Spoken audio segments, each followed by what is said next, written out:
Welcome to the Unstoppable Leadership Spotlight, influential leaders and their game-changing insights. I'm Jacqueline Strominger, CEO and founder of Leap to Your Success. That's leaptoyoursuccess.com. We help entrepreneurs, leaders, and CEOs grow their business, become unstoppable high achievers in their careers and life, gaining that 1% edge. We believe every professional has the power within them to leap to their greatest success that not only will impact their life, but the lives of the people they touch. So stick around to the end of the show and we will share with you how you can be our next guest. So stick around for those 15 to 20 minutes and let's be unstoppable.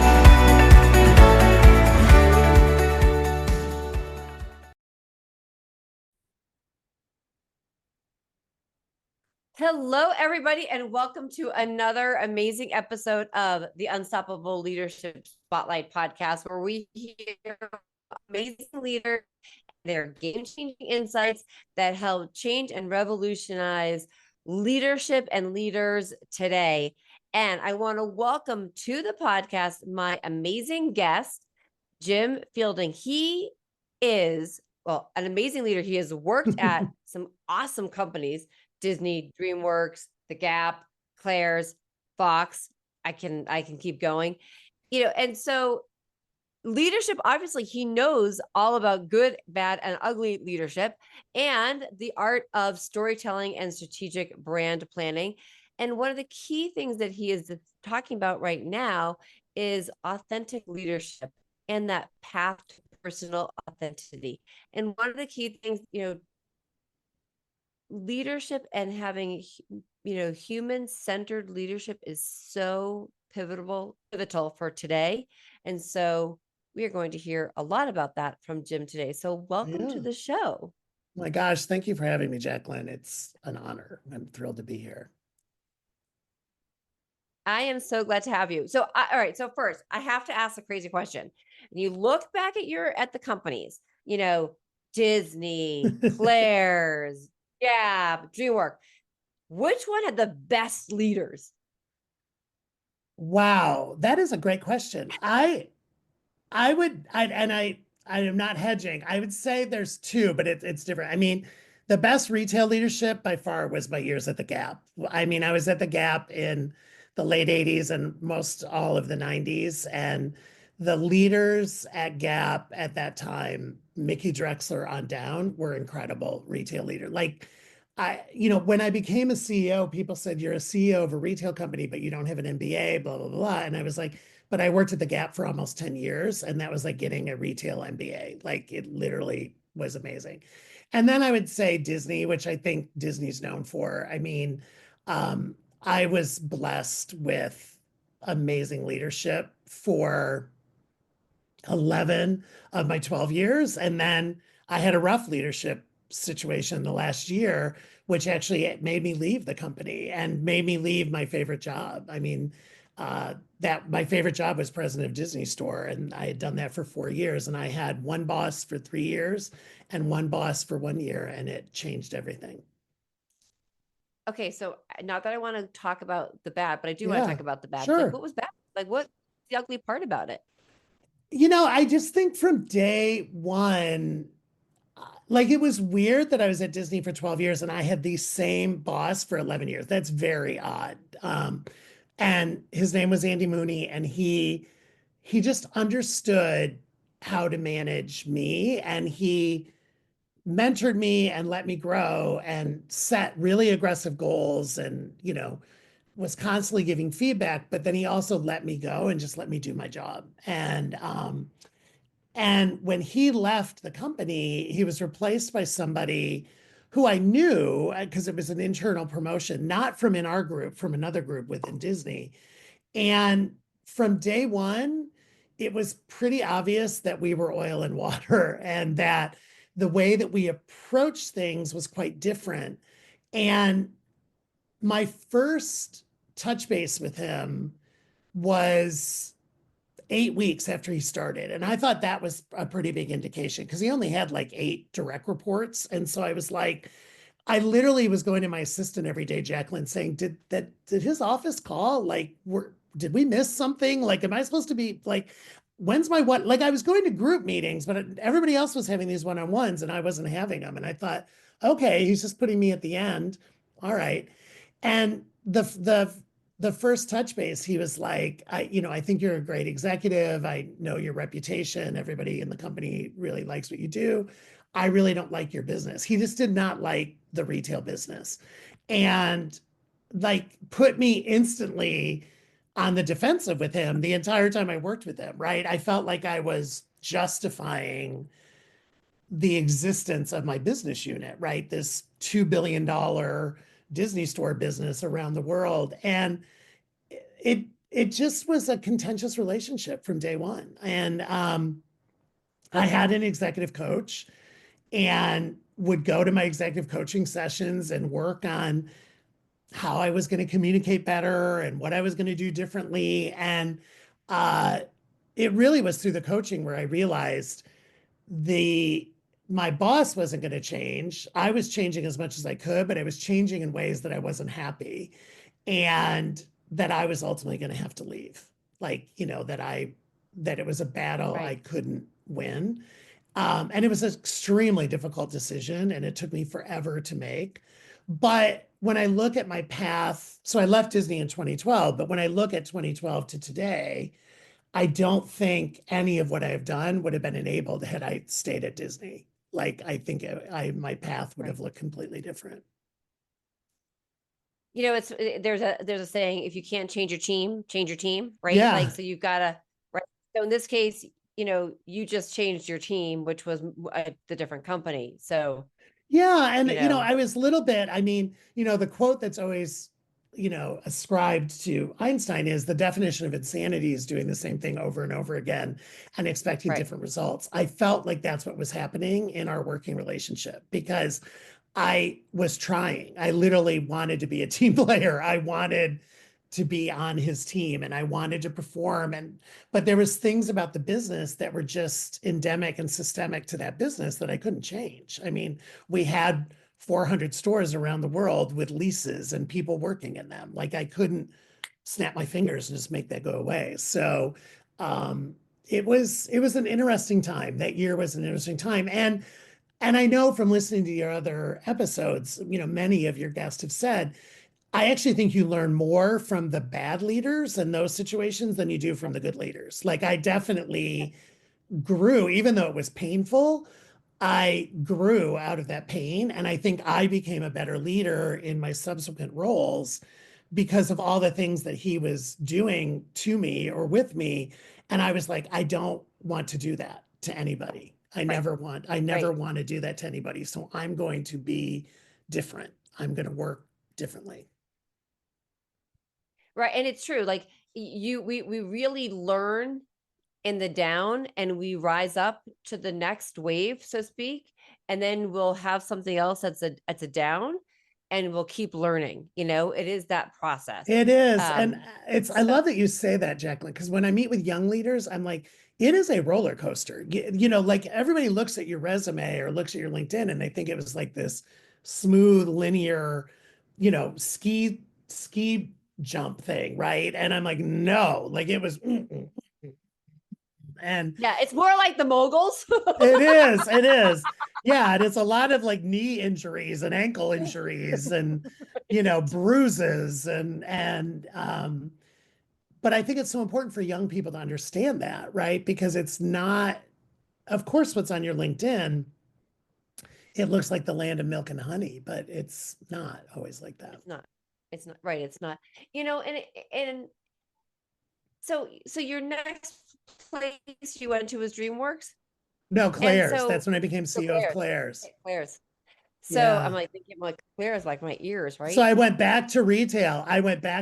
Exactly. So I, as I was considering leaving, Um, and listen, I was born in the Midwest and worked for a fireman and policeman, so I had to be prepared, right? And I wasn't going to leave without knowing where I was going, even though I didn't announce it when I left. So as Right. I was interviewing and kind of going through the what color is my parachute, I was because I had been president of Disney Store, I was eligible for CEO of retail jobs. Right. And there was, at that time, there was a couple of really interesting ones open. And I interviewed for 3 or 4 different brands. And I kept coming back to Claire's because I did understand the Claire's customer. I understood from all my years at Disney, I understood that teen tween Right. consumer. And to your point, the ear piercing experience and the birthday experience and the Claire's thrived because of the mall, the mall rats. We loved the mall rats, right? Where they'd get dropped off by their parents with $20 and, they'd come in and buy 3 pairs of earrings and then go get a pretzel in the food court. We understood her and him. We had male customers as well. Um, so Yep. I was really drawn to that one. And I also love that it was global. Claire's, we had stores in 41 countries, and I had been working so hard in global with Disney that I wanted global, and some of the other opportunities were US only. So it ticked all the right boxes for me. I mean, it meant moving, and it was also moving back to the Midwest because they were based in Chicago. So I think I was feeling my Midwestern roots a little bit. Yeah. Yeah. So when you're thinking about, this, I mean, the places that you've been and what we were talking about before at the start of the podcast, Yeah. what sort of has led you to that mission, having the mission of being a human-centered leadership? Yeah. I think it really was when I wrote the book and started going through. I've been a journaler since I was like 13, and including the entire time I was CEO and stuff. I have a couple bins full of journals, and I really went back and looked at a lot of those journals as I was preparing for the book, and talked to a lot of people that had worked for me, worked with me, like as I was kind of doing the research for the book. And I never really thought I had a leadership style. You know what I mean? Like Howard Schultz, who's somebody I admire from Starbucks, was always called himself a servant leader, right? And he kind of defined servant leadership. And and I was like, well, I'm not really a servant. Like I'm a servant leader. I believe in servant leadership. It's also very human focused. But I said what I realized, and I think part of it was having moved through corporate as an out gay man, I was always about creating cultures and environments where people could bring their full authentic selves to work and could feel physically and psychologically safe to be themselves. And so I was managing diversity and DEI before it was an acronym, before it was woke and all the things it is. I always believed that our team had to be diverse, not only in its makeup, but diverse in thought and diverse in experience and diverse in age. And I was always very human focused. And I was known for people still to this day would be like, I can't remember how you remembered everybody's names, right? Like I was known for walking around the floor and talking with people and calling people by name and asking them about their children. That was just naturally me. So when I had to kind of did the research on like what was my style, I kept coming back to authentic leadership, that there was a movement on authentic leadership. And I was like, oh, that's what I am. And then I've been morphing that lately with some stuff I'm working on into this human-centered leadership where it's leading with empathy, it's leading with kindness, it's leading with equity and justice, and it's just leading with creating, like I said, thriving environments. And it's really about building culture, right? Like my leadership style Yeah. was about building culture. That's what it was Yeah. about. And I think that it's so true, and it's so important, and it's been a topic of conversation quite with a lot of guests. We're talking about making sure that no matter whether you're the CEO or whatever your position is, if you are leading a team, to share the vision and mission of what the team is doing, but Yes. also really get to know the people in your on your team so that you can Yeah. relate it back. Like, so if I know that, if you're on my team and you said to me, I have this dream of one day, whatever it is, I want to be able to say, okay, guess what, Jim?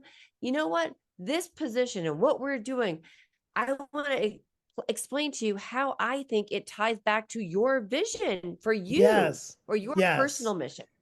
This is why I love listening to you, Jacqueline, because I always said, like, the mission and vision can't just be some statement that's up on a wall or on a piece of paper. It's your job as the leader to chunk that mission and vision out and make every person understand on the team how they're contributing to the mission and vision. So, how is the accountant doing it? And how is the graphic designer doing it? And how is the intern doing it? Because you're all contributing to that mission and vision.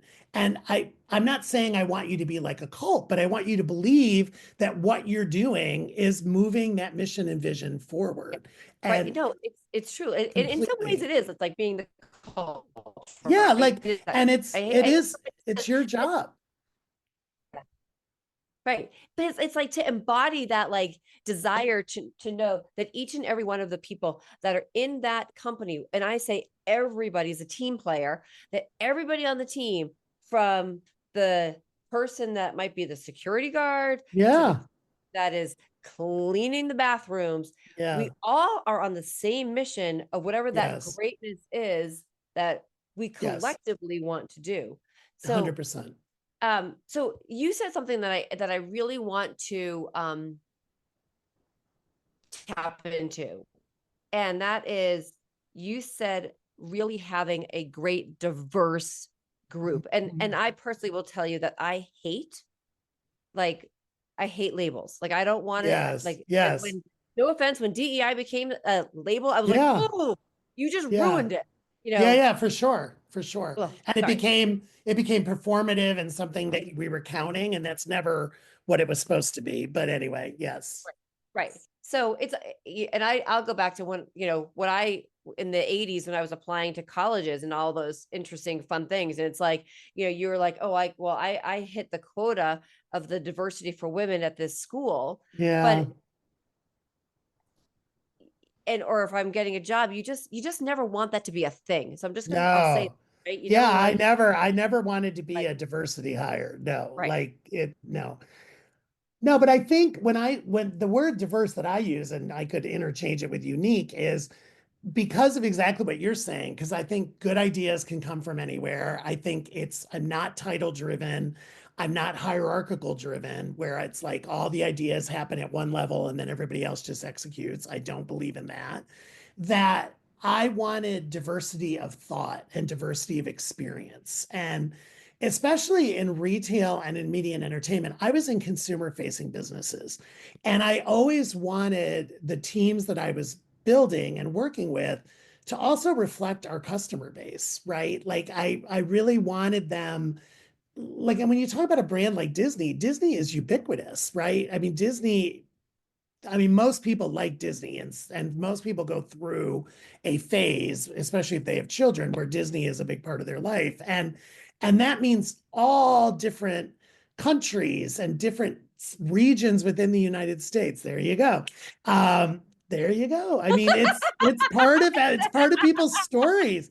I mean, I grew up on it. My mom, oh my God, my mom and my grandmother are huge Disney fans. And so I was raised on Disney. So I always wanted a group that reflected our customer base, right? So if I walked into a room at Disney Store and I saw a bunch of young, bright college graduates who had all gone to Ivy League schools and or all West Coast, I was like, we're not really reflecting what we're building this product for, what we're building this experience for. And so that's really when I was working with HR and my chief people officer and building teams, it wasn't about quotas. It wasn't about counting.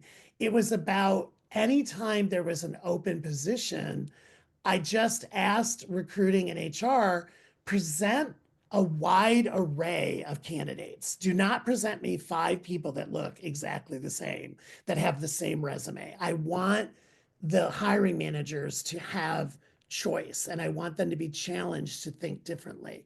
Um, and I think it was particularly important in global businesses because the worst thing when I was the global head of Claire, when I was CEO of Claire's and global head of Disney Store, I never wanted to be called too American because we did more business at Disney Store outside the US than we did inside the US. And even though corporate headquarters was in the US, I had very strong teams in London and Tokyo, in South America. I wanted their voices to be represented at the table. I wanted their customers, their guests, as we called them at Disney, to be represented. And so I was very cautious of being too American and having like an American bias. And if anybody said to me that product is too American, it won't work in our market, I really had to look at it and say, okay, are they right? You know, is this a not invented here syndrome, or is it just too American? It was so important for global teams, so important. Yeah, and so this is what I was going to ask you about. It's diversity versus values. Mm-hmm. It's again, I think it goes back to the authentic leadership and the human-centered leadership. I want everybody's uniqueness. Like I love cooking. Cooking is one of my passions, and I love creating stews and soups. I think again, it's Midwestern, right? And I think it's fun when you put unexpected ingredients together into the gumbo, and all of a sudden the gumbo, like if you look at a gumbo recipe, like a New Orleans gumbo recipe, it honestly doesn't make sense on paper because you're like, wait, it's got shrimp and sausage and crawfish, and like it's got the weirdest assortment of things, and you think this is going to be a train wreck. And when you bring it all together and let it simmer and let it stew, all of a sudden you've got this bowl of amazingness with red beans and rice. And that's, to me, like I was always trying to create that stew where it was like, I didn't want an echo chamber. I didn't want, I mean, my God, Disney Store had 10,000 employees, but say we had 800 people in headquarters. I did not want 800 clones of myself. I didn't want people who were just going to be sycophants and just say back to me, yeah, you're right, you're right, you're right. I wanted to be challenged. I wanted people who were like, well, you know what? I worked at NBC Universal and we did it this way and this really worked. I'm like, oh, okay, let's talk about that. I mean, so that's why I say diversity of experience. And I think diversity of age, right? Like generations. Like, yes, I loved the interns and the new college graduates, but I also loved my 30-year veterans who had been there, done that, seen it all, right? Like had weathered every storm. We talk about the roller coaster, had weathered every storm. I loved putting them on teams together and making them figure out how to work together to see what would come out of the stew. I mean, that's really what it was about. Yeah, no, and it's I not absolutely easy. love that. It's not easy. No, I don't think it is. So let me ask you. So you started. You were at the Gap, right? And Department so stores and then Gap. What? Yeah. Okay, so what do you think was the quintessential point that helped you rise up to where you be, I took over? 100% know. I 100% know the tipping point. And I think it's a really important lesson. And again, when I'm with students, I tell them this. So when I was hired by the Gap, I was hired as a district manager, which meant I ran stores. I was originally hired in Detroit, and then I got moved to Chicago. So I had like at any time between 10 to 12 stores. I was in the field organization, like we were running stores. And I was very good at running stores. I was ran neat, clean, well merchandised, motivated teams. We hit our numbers. And I was on a field career path, which meant I was going to be a district manager and then a regional manager. And then I wanted to be the vice president of stores. That was the career path I was on. And I can tell you 100% the tipping point. I was running stores in Chicago. Mickey Drexler, who was the CEO of Gap, brought 4 of his executives from Gap headquarters in San Francisco to visit stores in Chicago. And we were on a cost-cutting time. So we did not rent cars with drivers. That meant we had to drive different people around between the stores. So you're very nervous because you're like, first off, you're driving and you don't want to get in an accident, but you're basically being interviewed the whole time you're in the car, right? I got the pleasure of driving Mickey between a couple different stores and one of his other executive vice presidents. And about a week after that visit, my boss called me and said, "Hey, San Francisco thinks you're a merchant." And I said, "What?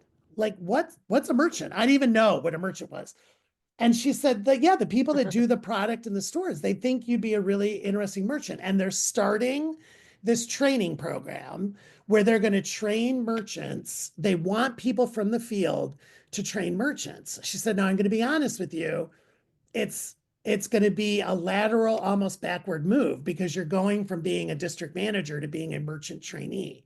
But I think you should go out to San Francisco and interview for this and see what you think. They want you to fly out, spend a week, go to some meetings and see what you think."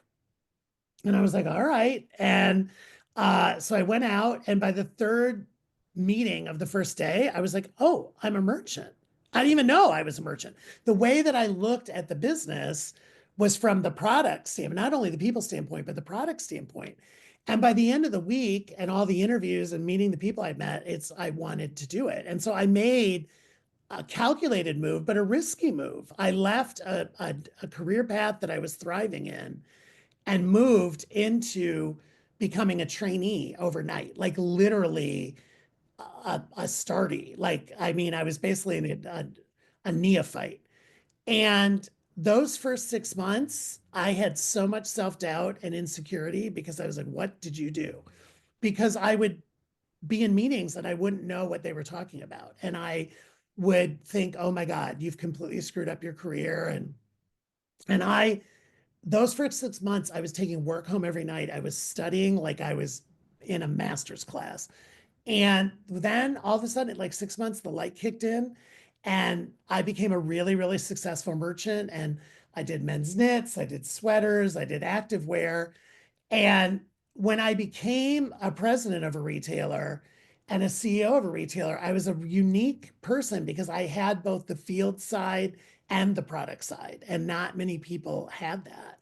So even though I never sat there when I made that decision to make that move and say, "Oh, this is going to help me be a CEO someday," it did help me become a CEO someday. I mean, that changed my career path for sure. Um, and the learning and going around the world. I traveled around the world making Gap product, Southeast Asia, Africa, Italy. I'm so Uh, jealous. yeah, it was unbelievable. I made denim in the old days when we still made denim in the United States, and Oh my God, I I love it. used Georgia denim that was then cut and sewed in Kentucky and washed in Texas. It was an incredible education, but it was an on-the-job training program, basically. Uh, I love that.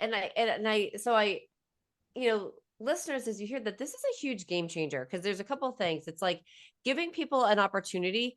Sometimes, somebody, and I know that not everybody can get in front Yeah, of the CEOs. totally. But do you want to know what? Everybody can if you want to. I am Mhm. sure if you want to, the CEO's like, "Oh, make the appointment happen." Be Yeah, that, be be the yeah. nail that's driving, Mhm. and if you want that meeting, make it happen. Mhm. Uh, but Yeah. really, the key is looking at the people that are in your tribe and helping them pull out the best in them. Yeah. They saw a spark in me that I didn't know existed. And and because people invested in me, I think that's why I'm so invested in mentoring and training and leadership development because I I want to help people find their true calling, their true passion. And I people invested in me. I've been very lucky. I write about it in the book.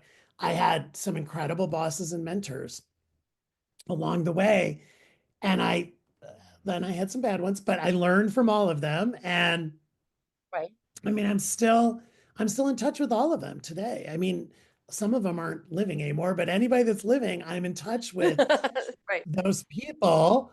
Yeah, I'm of a certain age now where unfortunately some of your bosses have passed on. But I mean, even my last quote corporate boss, Stacy Snyder at Fox, like I learned so much from her, and I spent 3 years at Fox, and 18 months of that was when we were being acquired by Disney.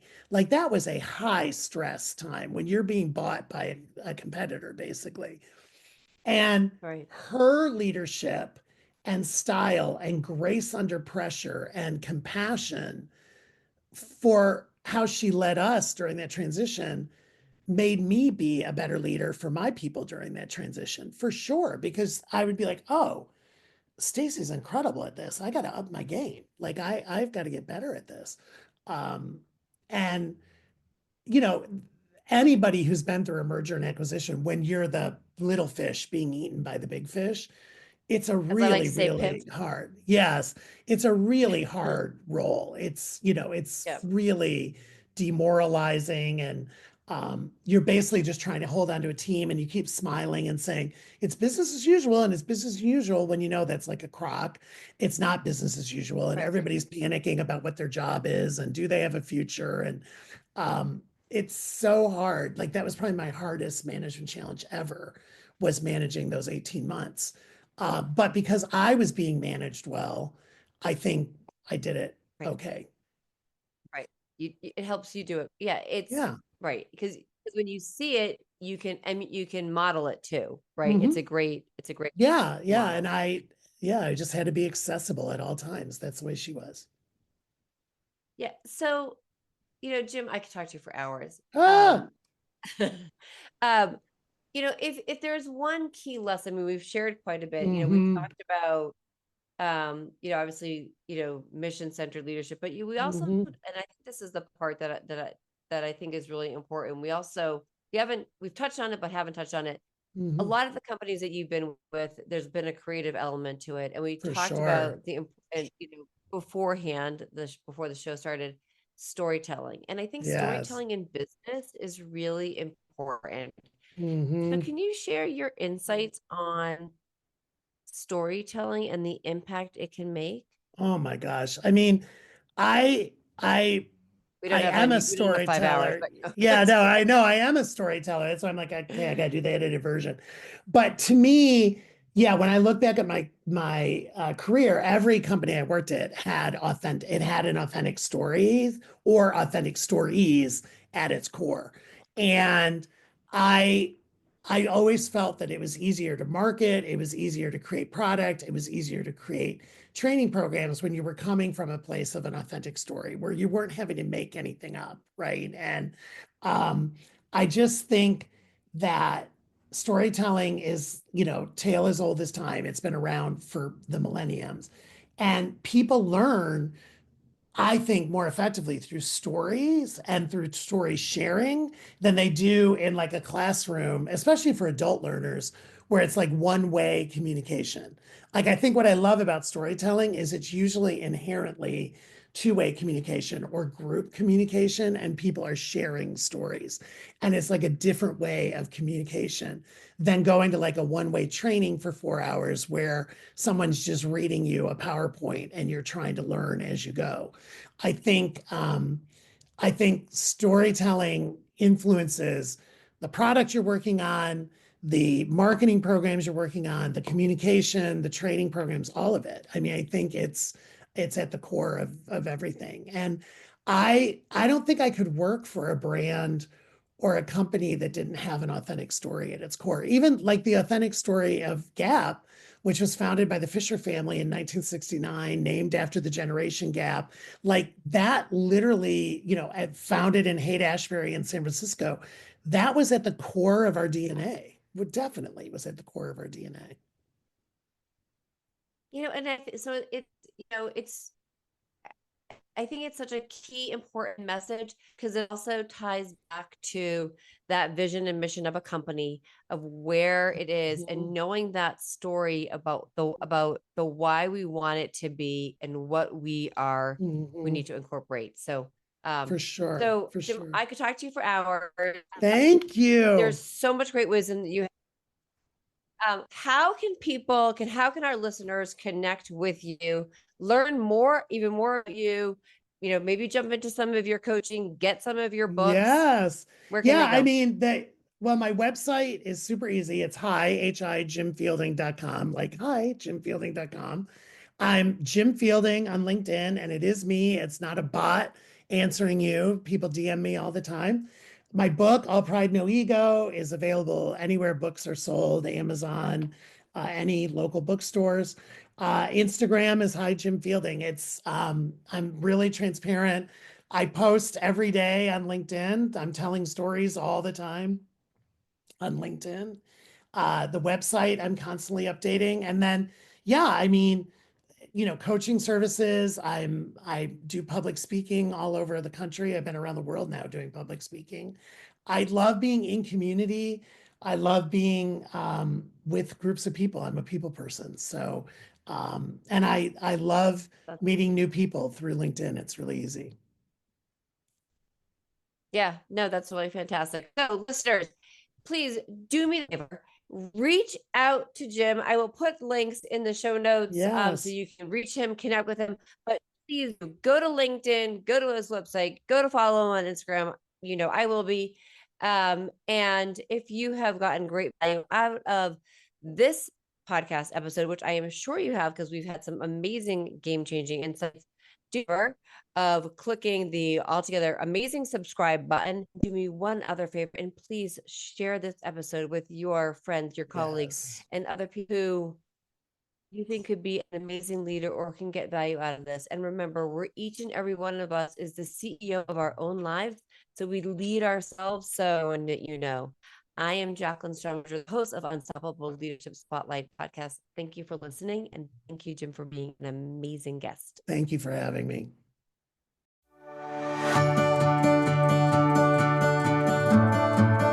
I'm Jacqueline Strominger, and I want to thank you so much for listening to the Unstoppable Leadership Spotlight, Influential Leaders and Their Game-Changing Insights podcast.